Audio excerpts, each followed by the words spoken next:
My name's Lloyd. I work for the British Legion and I manage the welfare team across all of Greater Manchester and Lancashire. What are some of the challenges then veterans generally encounter when they leave the armed forces and transition into the conventional job market?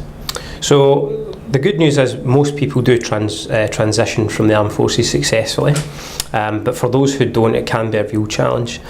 What happens is that the transferable skills aren't readily picked up by the kind of civilian workforce.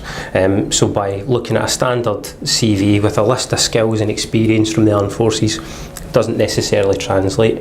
That can lead to obviously social inactivity, being unemployed, all the issues that come with that, and then obviously the confidence and the mental health impacts of that as well. And if those aren't addressed, what are some of the typical consequences? Could you maybe elaborate on some of them perhaps? Yeah, so typically what we find is people come to us when things are particularly bad. People of the armed forces in particular, they're quite a proud people in terms of they're used to being very self-sufficient, they're used to doing a lot for themselves, and so generally we find that they're reluctant to ask for help.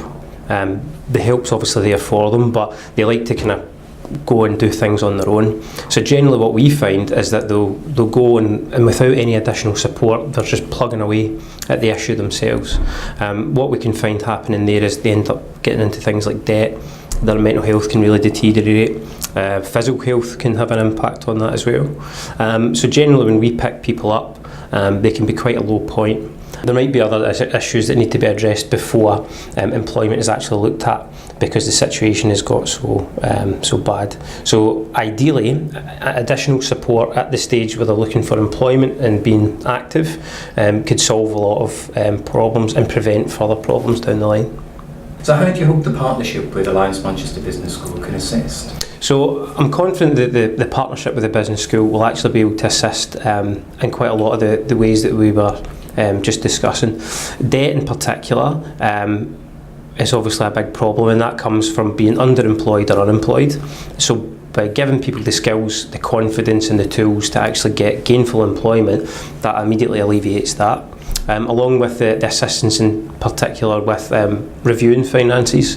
Again, a lot of people who have served for a long period of time are unused to the kind of typical bills and structures of civilian life, and so that can be a challenge in itself because there's never really been a level of training to address those concerns. The financial support and the employment support, those two things together will actually improve the situations of ex-service personnel quite significantly.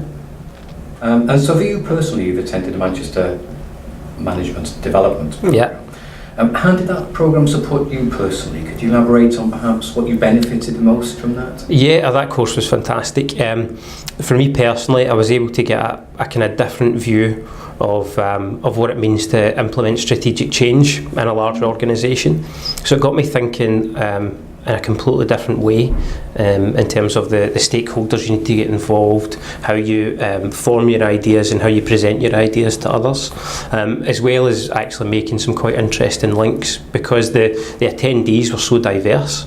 Actually being able to meet these people and share ideas and share contacts has been invaluable for me personally. So as part of that course, there was actually a project that came off the back of that.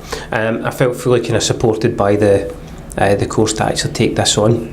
What I'm looking to do now is address the way that at local level we actually engage with volunteers and how we train them. It's all to do with how we grade the severity of the cases and how much resources required for them. So my hope is that by implementing this new project, we should be able to more effectively deal with the beneficiaries that we have and support the volunteers as well. So by those two things together, I think it'll have a significant impact on the service we're able to deliver at this area. And that is solely down to the ideas and processes generated by being on that course. So without it, this project wouldn't even have started. So it's been great.